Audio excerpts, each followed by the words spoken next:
Thank you for joining me today, ladies and gentlemen, and I am going to take the time to do a viewer request. Someone suggested that I review Toy Story for the SNES. The game came out in 1995, and from what I'm told, it actually follows the plot of the movie pretty well. I wouldn't know because I've only seen bits and pieces of the original Toy Story movie, and have never actually sat through the whole thing.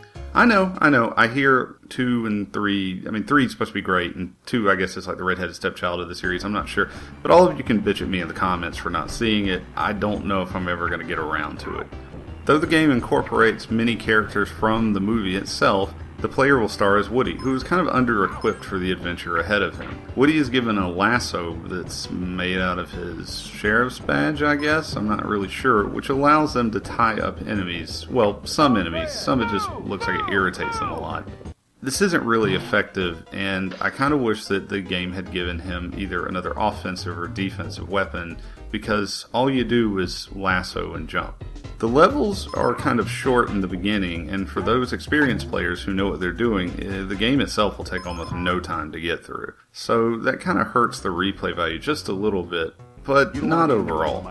The levels occasionally change genre. Sometimes you'll be running around as a platformer, and in others you'll be driving an RC car, or racing Buzz, or guiding him through some type of obstacle.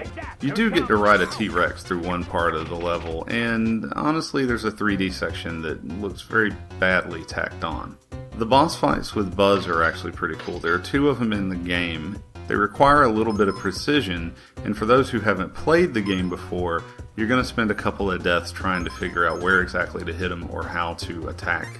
Parts of the mechanics can be extremely frustrating, especially the swinging part with his little badge lasso. However, I don't think it's unfair, just that it requires some jumping skills that I didn't possess. The graphics and the visuals in the game are actually really good.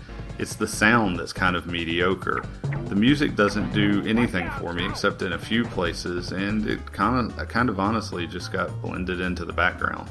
Some of the level designs are cooler once the player leaves Andy's house, and a few of the enemy models really stood out, especially in Sid's house. The game can be challenging in a way, but it had this element where I kept wanting to play. Except for the RC car parts. Other than those though, even when I was dying or failing at the mission, I still wanted to give it another shot. For those who are actually pretty good at the game, there's going to be a lot of replay value here. Unfortunately, I could see a lot of players picking this up, getting frustrated with the first few deaths, and then not giving it another shot.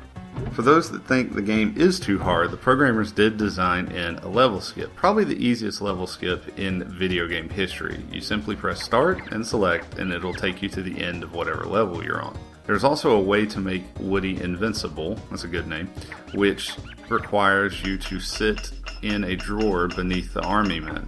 Be careful though, this does not mean that falling won't still kill you. I found that out the hard way. I want to thank Ulysses since he gave me this game, but I want to not thank him for staying on my ass about reviewing this game. So there, I did it. I reviewed your shitty game. Okay, the game's not shitty, but still, is it weird that I feel like I don't need to see the movie now because the game kind of explained the entire plot? Alright, you guys should go play this game. Till next time.